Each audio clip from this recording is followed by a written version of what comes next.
The Canadian Union for Public Employees just voted to boycott Israel. So we may have won the battle, but the strategic campaign continues. And once again, I want to emphasize that the issue is not primarily an economic issue. If you look at what happened in South Africa, some of you may have been involved in that, apartheid regime in South Africa crashed not because of the world economic threat due to boycotts. It crashed because the image of South Africa in the eyes of the world was as a pariah, illegitimate, immoral state. Right? It was not the economic threat, it was the whole penumbra, it was the whole shadow around the economic threat that was ultimately much more powerful in determining the politics of the day. And that's exactly what the strategy is vis-a-vis Israel. Just let me make one more point, and I'll stop, and I hope we can have some interchange. I believe that there's a strategic alliance of interest, of common interest between Jews and Israelis and Christians, both in the United States and more importantly here in the Middle East. Jews and Christians in the Middle East are both minorities, are both dhimmis. I assume all of you are familiar with that terminology. And therefore, I believe that when one strengthens the interests of one and the security of one, it inevitably redounds on the interests and the security of the other. I believe the reason that Israel has been rejected in the Middle East, I think I understand the fundamental conflict with the Palestinians. One can say it's a territorial dispute. Two people are fighting over the same piece of land. That's a rational dispute when one thinks about it. It's a classic rational conflict in human history.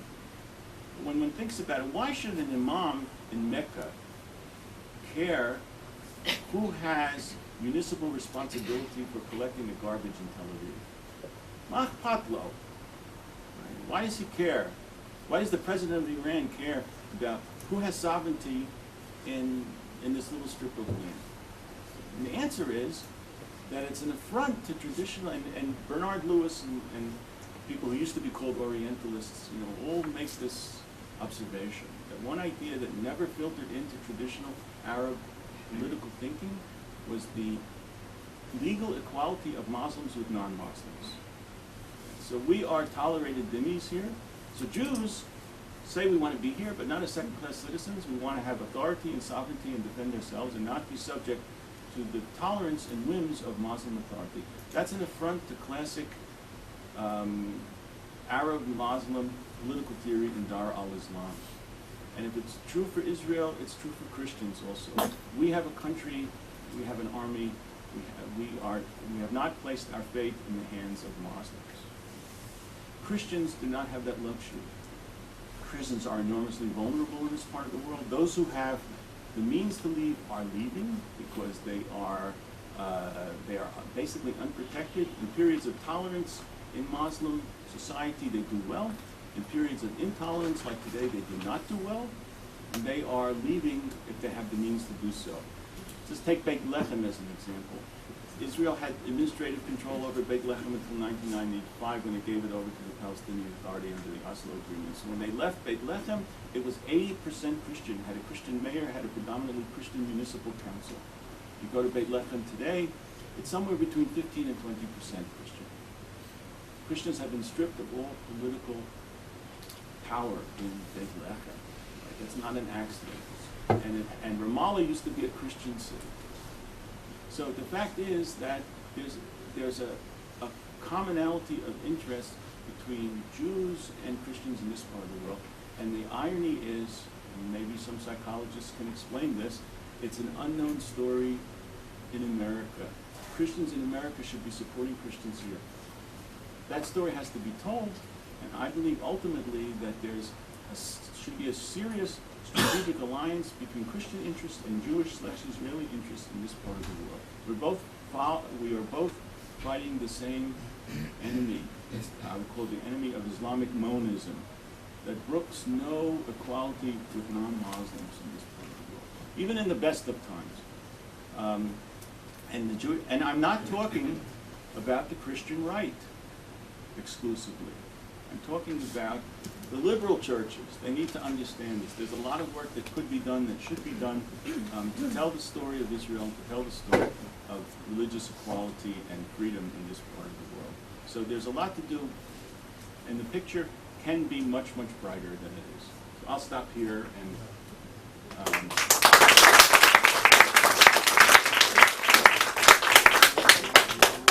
we'll take, as usual, questions. Gustavo, Hannah Givon, Arlene Kushnia, Westerbork. Arlene Kushnia, Amber Falk, Liebler, Parsons.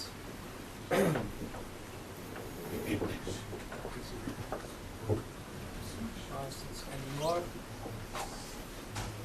Okay. Good. So we'll take them in clusters. We usually do, unless you want something, you propose something else. Before that, I think that the ultimate argument to that Israel was born in sin was made by Shlomo Avineri, who said this is contrary to the Arab states, who of course were born from immaculate conception.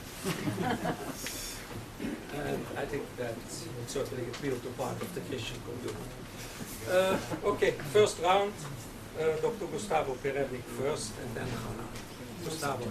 Two short, very short ones. One, can you mention one or two of these ideological theologians, American ones? Second, from the demographic information you gave, you said, if I understood correctly, there are about 70 million people who are identified with the Roman Catholic Church, and about 40 million with the liberal Protestant churches. That leaves how many million for the right, the Christian right? No, we'll take the Hannah. I want to thank you very much, first of all. I have been a member of the American Jewish Congress, so the West Coast, so I'm familiar with the organization. Stand with us was very important in helping to organize the Christians, the pro. I know Gary Radner, et cetera. That's right. Allison Taylor. I think that when we look at this whole thing, and I've learned quite a bit from what you said, when we look at this, we tend to blame others, and I think the first thing we have to do is say a little bit of al-chet for ourselves. We look at the language that is being thrown around, apartheid and occupation.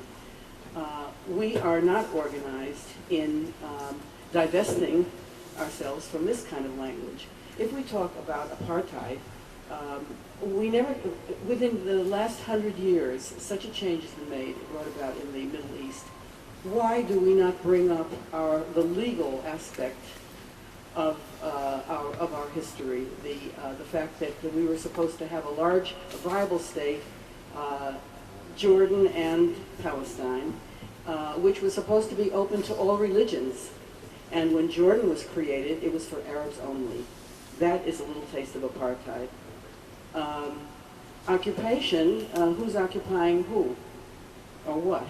We don't bring that up. It may be too late we can't go back and claim Jordan, but this 22% of the land that we should have here is unknown by many Jews.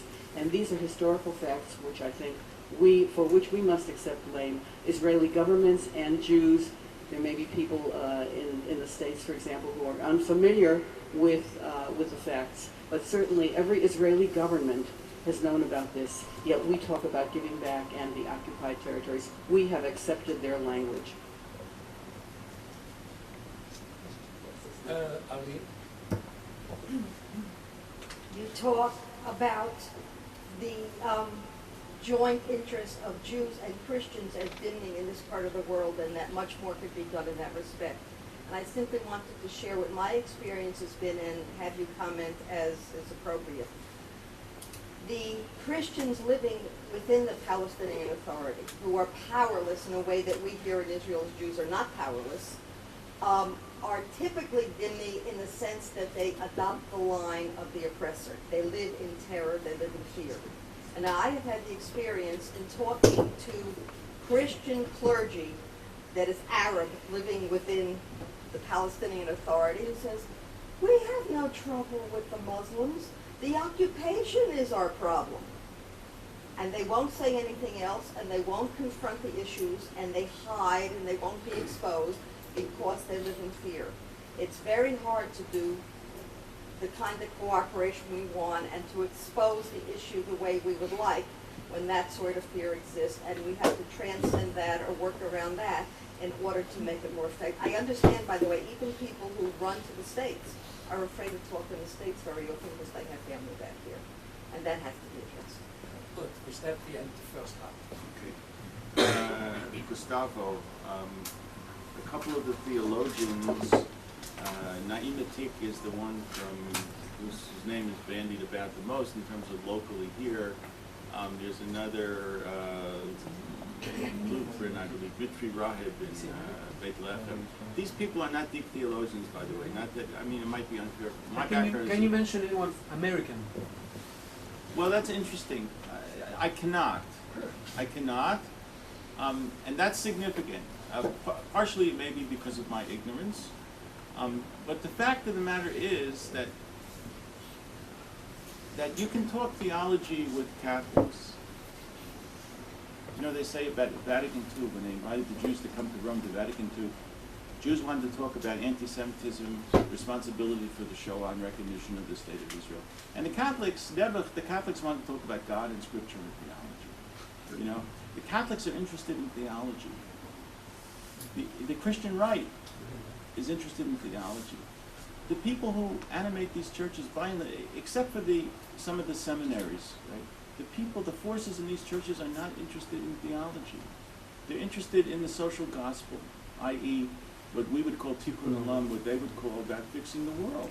Now that has its place, but they're almost deaf to the theological dimension of it. You know, when I talk to them about what liberation theology has done both to Christian theology and to the Bible, basically they've written the Jewish people out of the Bible because the Palestinian people, Mitri Rahib from Beit Lechem said if there's any people who left Egypt, it's the Palestinians.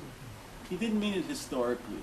What he's saying is that God's covenant is with the weak people, and we only read Sefer Shemot, right, tell us that God is now on the side of the Palestinians. So when I talk to them about what kind of theological distortions emerge from this type of thinking, it doesn't really have much of an impact because they're interested in alleviating suffering. That's really what it's all about. They see an oppressed party, they're interested in alleviating suffering. The theology stuff is just a cover for this political and moral, what they perceive as moral, but I think it's at root much more political, because their concern for suffering is very, very selective. Okay. So I can't name a very serious American theologian who adopts this. There may be some in the seminaries, but and I followed this, I've lived with this for the last 2 years, Yom V'Layla.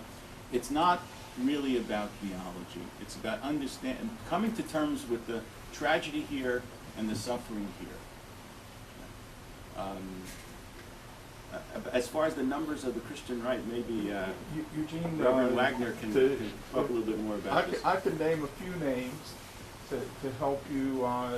The divestment resolution from 2004 in the Presbyterian Church, it was submitted by the Chicago Presbytery, and there's two gentlemen in that presbytery, Donald Wagner and Gary Berg, who in April 2004 were here at the Sabile conference. Right.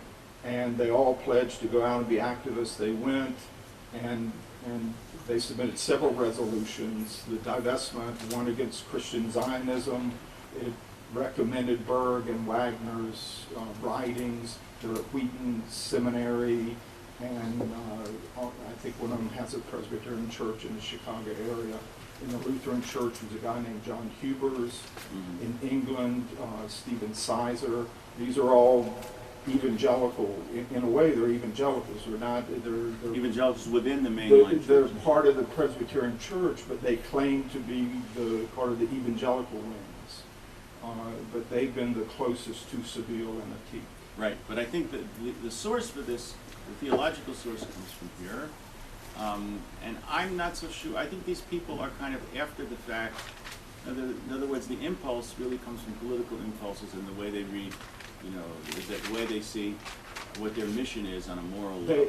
Several of these gentlemen say that they were pro-Israel. They had a heart for Israel until they heard Naima Teague Right. and Elias Shachor, another priest, Right. Mitri Rahiv and who had testimonies of dispossession from Beit Shean or up near the border with Lebanon, and that turned them against Israel.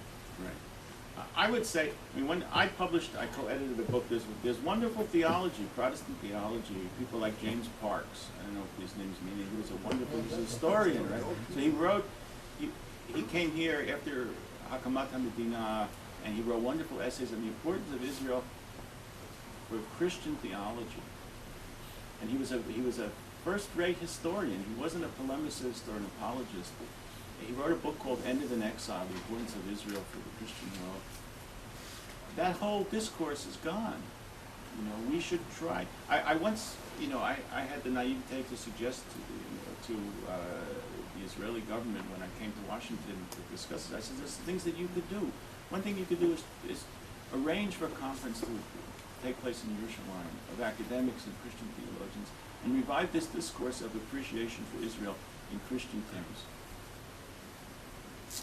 They weren't interested in doing something like that. I think that would be enormously positive development. As far as the demographics, you asked about, how many does that leave on the Christian right? I would say, roughly in America, you can't say 280 Americans or a million Americans, 250 million Americans, identify as Christians per se. If you look at, who attends the minyan, who comes to church, you could talk about half of nominal Christians are participating Christians. So the number of the Christian right varies, by definition, but you're probably talking about anywhere from 60 to 80 million is probably a fair term. That gets bandied about on how who counts for the minyan, who doesn't count for the minyan. And I would also say, by the way, that the Christian right are the mortal enemies of this mainline group, by and large. In the same resolution that talked about divestment, they were constrained to say that Christian Zionism, is a form of heresy almost. I don't know if they use the term heresy, but it's almost a kind of reflex reaction. So once again, it's very important for the Jewish community, both leaders and laity, to understand these distinctions within the Christian world. It's not just the Jewish people here in the Christian world there. There are very important distinctions to be made. And we don't do justice to our own interests by not taking those distinctions into account, even within the churches. As far as the apartheid history and the historical facts, there's a term in Latin, gornish mit gornish. It doesn't help to talk about history. And it's very frustrating for an academic or for a scholar or for Jews who are historically oriented. History in America is not a weighting value. Right? It doesn't help to go back to the partition of the British Mandate in 1922 when they created Jordan. It could have happened in the Middle Ages. The most distant past that you can go back to that's relevant is 1967, and then you can, there's a debate about what really happened in 1967. But the way to be effective is to talk about the present suffering, the present conflict, and constructive ways to get out of it. It's not Jews are very good at this. We come with lawyer-like arguments and historical analyses, but that doesn't really constitute an effective argument for many of these people. 1948 is too far back. No, you can mention, I would say very lightly, you mentioned 48, the Jews accepted partition, the Arabs did not accept partition, but don't dwell on it. The issue is the suffering today. And Israel should have the high moral ground. It's not that we're perfect. It's not that we don't do things wrong. It's not that, there are serious areas where Israel is to blame. But fundamentally, we have the higher moral ground here. And that's what needs to be conveyed. The issue is the present suffering. That's what is rhetorically and politically effective today. How do we get to the Christians to actually get them to talk? What you say is very correct, Arlene. There are Christians who do so, but they're really, they're like my grandfather was under the Tsar. They're very afraid to be critical. There was a famous interview with Bernard Lewis, and Charlie Rose interviewed Bernard Lewis not long after the failure of the Oslo talks. And they were talking about why Arafat rejected the Clinton offer, etc. And Bernard Lewis said some very key things. He said, if you notice, the pattern in all of the Middle East is that religious leaders do not criticize the government, except for Israel. Right? No, Israel's a very separate case because it's a democratic polity. But outside of Israel, the general policy is that religious leaders do not criticize governmental authority. And as Bernard Lewis said in his very dignified British accent, he said, because it could have very unpleasant, sometimes terminal consequences. That's infinitely true. That's infinitely true amongst the Christians in the Palestinian territory. So you have a very tragic and paradoxical situation. You have Mitri Rahib, who's the leader of the Christian community in Bethlehem. His community is getting decimated. They're leaving in droves. Their businesses are being closed because of Muslim intolerance. And it preceded Hamas. It preceded Hamas. And his community is getting decimated. And the only thing that comes out of his mouth is that the Israelis are at fault. So forget about it. And you could say, I understand his calculations, right? But for the Christians in America not to understand that the story of the Christians in Bethlehem and Ramallah and everywhere else needs to be told in America. America will stand up for these people. Yeah, and it's not as bad, quite as bad as you say, because the fact is, when you get not Christian leadership, but you get Christians, ordinary Christians in a room, and you close the door, they spill their heart out to you about the fact that their women are being abused by Muslim radicals, or Muslim attitude, that their businesses are being closed, they're suffering economically. There are a few brave ones who are willing to come to the States and to say this. It can be done. It can be done. We haven't tried enough to do that. That story needs to come to America and to the free world and to Europe. Okay, second round. Dr. Aberfalk first, then easily. Governor.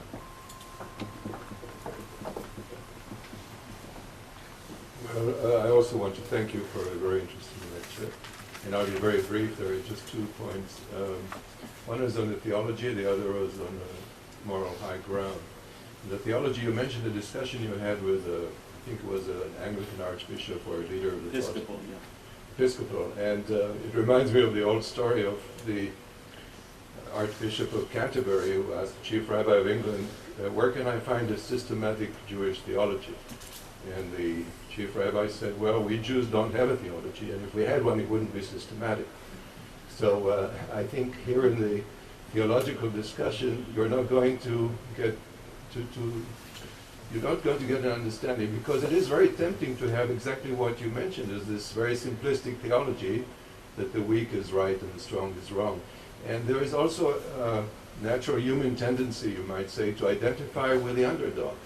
This may be because each one of us, at some point in our lives, in our early lives, was hurt in some way or suffered in some way in an unequal situation where the parents are the strong and the child is weak. And so we may carry this within ourselves, this tendency to identify with the underdog, which is very prevalent today. You can just look at the European Union, even beyond all the oil interests and other interests. There is a psychological point here in this identification with the underdog. And also, on the moral high ground, again, it reminds me of the old song, you take the high road and I'll take the low road and I'll get to Scotland before you. So it's very tempting to take the moral high ground, to think that you're on the moral high ground. And you mentioned that we Israelis do have actually the moral high ground, whereas those Christians who are anti-Israeli may be thinking that they have the moral high ground. Now the question is, as Thomas Friedman mentioned in one of his books, Israel is very often held to higher moral standards than any other country, especially in the Arab countries. And And so we also, I think, the Israelis have this tendency to identify with this requirement and to demand the highest moral standards of ourselves. And the question is that actually possible to always be right, to always be on the high moral ground that you Right. Well, I think. No, it's Oh, just, yeah. sorry. Easy.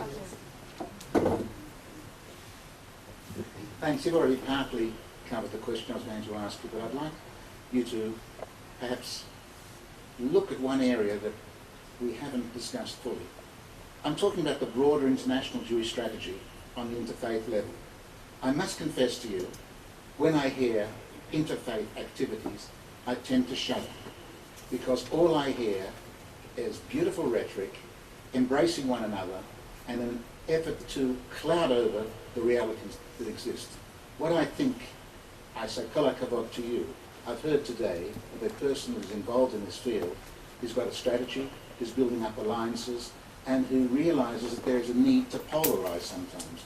Now we have itch kicks, we have international Jewish bodies, that at the moment, for example, give you an example, when the cartoons came out, we had international Jewish representatives condemning the cartoons without even mentioning the other side of the issue, which to my mind is criminal. It's one thing to talk about sensitivities, but not to link it up with the rest is difficult. And now we have other international Jewish bodies going ahead and trying to persuade the Catholic Church to act as an intermediary for us to talk to Muslims. Again, missing the real point that we are looking for alliances, and where necessary we should be polarizing. I wonder would you like to comment on that, because your whole strategy has been the very opposite to that. I'd like to see someone like yourself playing a bigger role on the international level and perhaps changing the name American to a broader international body. David Parsons.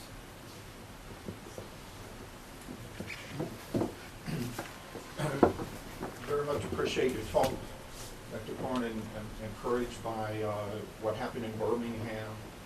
I just want to make one point and a question. I don't think you can discount, when it comes to the liberal Christian activists and ideologues, you cannot discount the influence that radical leftist American Jews have on them in drawing them into this activism and working together. And I think that's something that needs to be said. Divestment has an evil twin. It's called the dismantlement campaign, and it was sort of, they launched out of the Durban conference about the same time. Both are Seville projects, but it wasn't making the headway that divestment was, but it has now. It showed up on Capitol Hill. Henry Hyde has brought this up with President Bush, even Congressman Chris Smith. I mean, these are some champions of human rights issues. They've been pinging on China for decades. Veteran congressmen who are now opposing Israel's security threats. Are you saying disengagement? Is that what you mean? No, dismantlement. Dismantle the security fence.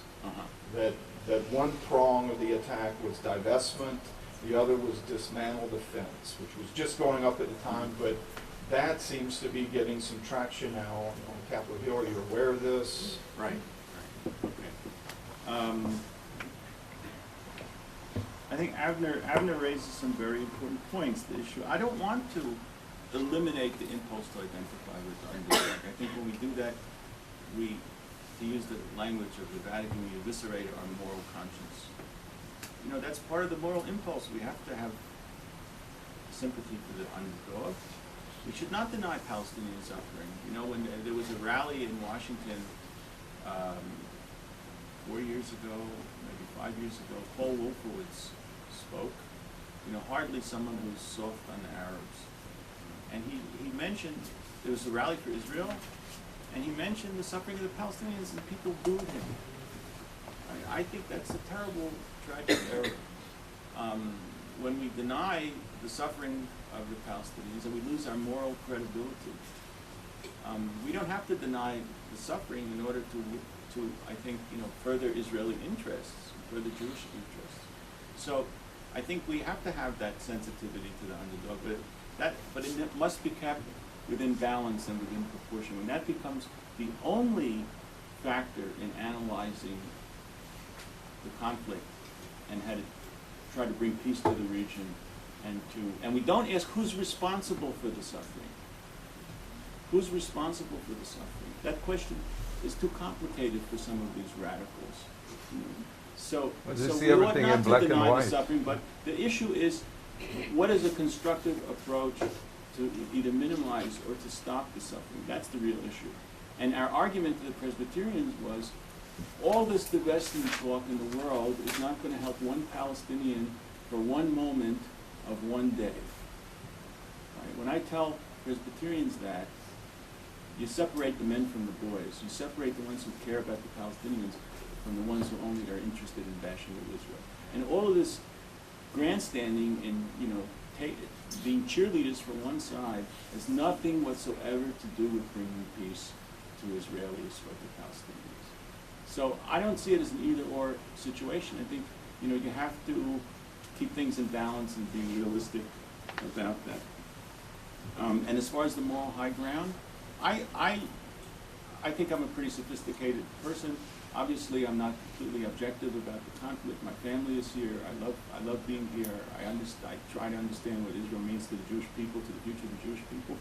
I believe Israel is on the moral high ground in the sense of fundamentally Israel is willing to live with the Palestinians if the Palestinians are willing to live with us. It's becoming increasingly hard to say that about the Palestinians. Even in England, there's recent surveys, even in England, which 2 years ago ADL did a survey, 15% of the population of England had sympathetic attitudes toward Israel. 15%. That's what the radicals in America were trying to get the American popular opinion to be. But now, even in England, support for Israel has gone up because they understand the maximalist, intolerant, uncompromising position of the Palestinians today. So I think we do, it doesn't mean that it's an all black and white situation, but we should really promote Israel as having the moral high ground. When I go to Seattle and Los Angeles and Denver and Dallas and Columbus and I talk about the conflict in these terms to Presbyterians, they understand it. I would say, I am sometimes appalled. It's almost like a racist attitude toward Arabs in America. I'm not proud of it, but you talk to these people and you begin to understand they have very low opinion of Arabs. And one of the reasons they place the onus on Israel is they don't think the Arabs are capable of moral agency. You can't get a more patronizing attitude than that kind of attitude, but that's really behind it. So we ought not to back down from having the moral high ground, but at the same time we have to admit that sometimes Israel makes mistakes. There's a difference between placing higher standards on Israel and placing impossible standards on Israel. That's what, as David commented, the influence of radical American Jews is a critical influence here. And they are our worst enemies. The most effective way for the Christian radicals to get their point across is to parade people like Mark Ellis, who's a professor of Jewish studies in Baylor in Texas, people like Tony Judd, these radical Jews for whom Israel is an